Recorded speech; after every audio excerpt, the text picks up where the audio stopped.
Hi friends, ప్రాబ్లమ్స్లోకి నెట్టేసిన భగవంతుడికి మాకు ఏ విధంగా దారి చూపించినాడో అయితే ఈ వీడియోలో మనం తెలుసుకుంటామండి.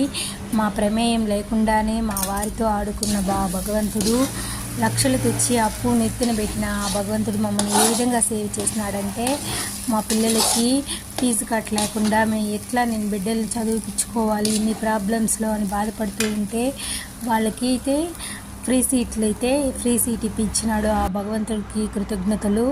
అంతేకాకుండా మాకు అన్ని విధాలా సాయం చేస్తూనే ఉన్నాడు.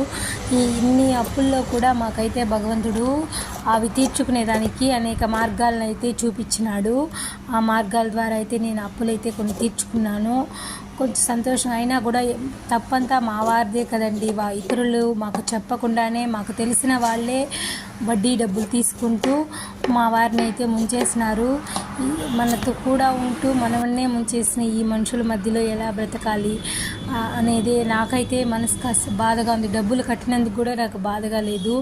మన తిండి తింటూ, మన దగ్గర తిరుగుతూ, మన ఇంట్లో తింటూ అంతా చేస్తూ కూడా మనకి ఇంత మోసం చేసినారనే బాధ. ఈ వీడియో నచ్చితే ఒక లైక్ అండ్ సబ్స్క్రైబ్.